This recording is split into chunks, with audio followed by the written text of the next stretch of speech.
KTU 2019 scheme S1 and S2 physics module 1-ൻ്റെ തിയറിയാണ് പറയാൻ പോകുന്നത്. First topic transverse and longitudinal waves.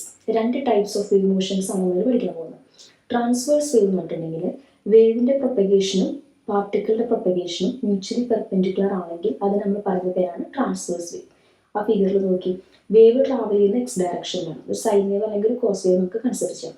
അത് പ്രൊപ്പഗേറ്റ് ചെയ്യുന്നത് എക്സ് ഡയറക്ഷനിലാണ്, പക്ഷേ അതിൻ്റെ പാർട്ടിക്കിൾസ് വൈബ്രേറ്റ് ചെയ്യുന്നത് വൈ ഡയറക്ഷനിലാണ്. അത് മ്യൂച്വലി പെർപെൻഡിക്കുലർ അല്ലേ. അത്തരം വേവുകൾ നമ്മൾ പറയുന്ന പേരാണ് ട്രാൻസ്വേഴ്സ് വേവ്. ലോഞ്ചിറ്റ്യൂഡിനൽ വേവ്സ് എന്ന് പറഞ്ഞിട്ടുണ്ടെങ്കിൽ വേവിൻ്റെ മോഷനും പാർട്ടിക്കിളിൻ്റെ മോഷനും സെയിം ഡയറക്ഷനിലേക്കാണെങ്കിൽ അതിനാണ് നമ്മൾ എന്ത് പറയുന്നത്, ലോഞ്ചിറ്റ്യൂഡിനൽ വേവ് എന്ന് പറയുന്നത്. ഫോർ എക്സാമ്പിൾ ആ ഫിഗറിൽ നോക്കി നമ്മളൊരു സിറിഞ്ച് കൺസിഡർ ചെയ്യാമെന്ന് വിചാരിച്ചോ. അത് ഞാൻ പിസ്റ്റനെ മൂവ് ചെയ്യണം എക്സ് ആക്സിസിലേക്ക്.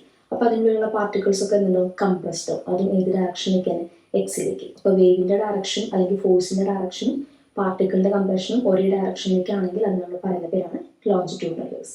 അതിലുണ്ട് നമ്മളുടെ കമ്പാരിസൺസ് ആണ് നമ്മൾ ലിസ്റ്റ് ഔട്ട് ചെയ്തിട്ടുള്ളത് കേട്ടോ. ഇപ്പോൾ ട്രാൻസ്വേഴ്സ് വേവിലാണെങ്കിൽ വേവ് ട്രാവൽ ചെയ്യുന്നത് in the form of crests and ട്രപ്സിൻ്റെ ഫോർമാറ്റിലായിരിക്കും. അതിൻ്റെ ലോഞ്ചിറ്റ്യൂഡിനൽ വരുമ്പോൾ കംപ്രഷൻ ആൻഡ് റൈഫ്രാക്ഷൻസ് ആയിരിക്കും. ഇനി ട്രാൻസ്വേഴ്സ് വേവ് എന്ന് പറഞ്ഞാൽ പോളറൈസ് ചെയ്യാൻ പറ്റും, ലോഞ്ചിറ്റ്യൂഡിനൽ പോളറൈസബിൾ അല്ല. ട്രാൻസ്വേഴ്സിന് എക്സാമ്പിൾസ് ആണ് സ്ട്രക്ചർ സിമ്മിൽ ട്രാവൽ ചെയ്യുന്ന വേവ്സുകൾ. ലോഞ്ചിറ്റ്യൂഡിൻ്റെ എക്സാമ്പിൾ എന്ന് പറഞ്ഞാൽ sound wave in the air. Okay, next topic sharpness of A resonance ആണ് കേട്ടോ. ഷാർപ്നെസ് നമ്മൾ ഡിഫൈൻ ചെയ്യുന്നത് റേറ്റ് ഓഫ് ഫോളിങ്ങിനെ ബേസ് ചെയ്തിട്ടാണ്. ഇത് നമ്മൾ ഫോഴ്സ് കൊടുക്കുമ്പോൾ അതിൻ്റെ ആംപ്ലിറ്റ്യൂഡ് എങ്ങനെയാണ് ഫോൾ ചെയ്യുന്നത് അതിനെ ഡിപ്പെൻഡ് ചെയ്ത്, അതിൻ്റെ ഫോളിൻ്റെ റേറ്റിനെ ഡിപ്പെൻഡ് ചെയ്തിട്ടാണ് ഇത് പറയുന്നത് ഷാർപ്നെസ് എന്ന് പറയുന്നത്. നമ്മുടെ കേരയിൽ നോക്കി ഫസ്റ്റ് കണ്ടീഷൻ നോ ഡാമ്പിംഗ് ആണ്. അപ്പോൾ ഡാമ്പിംഗ് ഫോഴ്സ് ഒക്കെ എന്താണെന്ന് ഓൾറെഡി നമ്മൾ ക്ലാസ്സിൽ ഡിസ്കസ് ചെയ്തു. അപ്പോൾ ഡാമ്പിംഗ് ഫോഴ്സ് ഇല്ലെങ്കിൽ നമ്മുടെ വേവ് പെട്ടെന്ന് തന്നെ എന്തുണ്ടോ ഇക്വിലിബ്രിയത്തിലേക്ക് എത്തും. അപ്പോൾ റേറ്റ് ഓഫ് ഫോളിങ് ലാർജ് ആണ്. അപ്പോൾ ഷാർപ്നെസ് അവിടെ കൂടുതലാണ്. അണ്ടർ ഡാമിൽ ഷാർപ്നെസ് കുറവും ഓവർ ഡാമിൽ വളരെ കുറവായിരിക്കും. ഇതാണ് 3 കേസസ്. നെക്സ്റ്റ് ടോപ്പിക്കാണ് electrical analog of mechanical oscillator. ഇതിൽ നമ്മൾ മെക്കാനിക്കൽ ഹാർമോണിക് ഓസിലേറ്ററിൻ്റെയും ഇലക്ട്രിക്കൽ ഹാർമോണിക് ഓസിലേറ്ററിൻ്റെയും ജനറൽ ഇക്വേഷൻസ് ആണ് നമ്മളോട് എഴുതിയിട്ടുള്ളത്. അപ്പോൾ ഓൾറെഡി ഹാർമോണിക് ഓസിലേറ്റർ നമ്മൾ പഠിച്ചു മെക്കാനിക്കലിൽ. അതായത് നമ്മൾ എക്സ്റ്റേണലി കൊടുക്കുന്ന ഫോഴ്സ് എന്ന് പറഞ്ഞിട്ടുണ്ടെങ്കിൽ അതിനുള്ളിൽ ഉണ്ടാകുന്ന ഇന്റേണൽ ഫോഴ്സ് അല്ലെങ്കിൽ ഇനീഷ്യൽ ഫോഴ്സിന് plus damped force plus restored force, ഇതിനെല്ലാം ഈക്വൽ ആയിട്ട് വേണം നമ്മൾ എക്സ്റ്റേണലി ഒരു ഫോഴ്സ് കൊടുക്കാനായിട്ട്.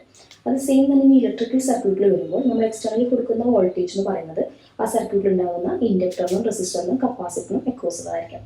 അപ്പോൾ ഈ രണ്ട് ഇക്വേഷൻ കമ്പയർ ചെയ്യുമ്പോൾ നമുക്ക് പറയാം മെക്കാനിക്കലിൽ ഫോഴ്സ് ആണെങ്കിൽ ഇലക്ട്രിക്കൽ വരുന്നത് എന്താണ്, വോൾട്ടേജ് അപ്ലൈഡ് ആണ്.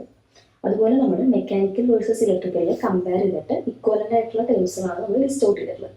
അത് മെക്കാനിക്കലിൽ മാസ് എം ആണെങ്കിൽ കറസ്പോണ്ടിങ് ഇലക്ട്രിക്കൽ വരുമ്പോൾ ഇൻഡക്ടർ എൽ ആയിരിക്കും. ഡിസ്പ്ലേസ്മെൻറ്റ് എക്സിന് പകരം ചാർജ് ക്യൂ ആയിരിക്കും. അപ്പോൾ വെലോസിറ്റി വിക്ക് വരും, കറണ്ട് ഐ ആയിരിക്കും. അങ്ങനെ കംപ്ലീറ്റ് ചെയ്തിട്ടുണ്ട്. അപ്പോൾ ഇതെന്തിനാണെന്ന് വെച്ചിട്ടുണ്ടെങ്കിൽ നമ്മൾ എന്തെങ്കിലും ഒരു എക്സ്പെരിമെൻറ്റ് വർക്കൗട്ട് ചെയ്യുമ്പോൾ ഇലക്ട്രിക്കലായിരിക്കും അത് അപ്ലൈ ചെയ്യുന്നത്.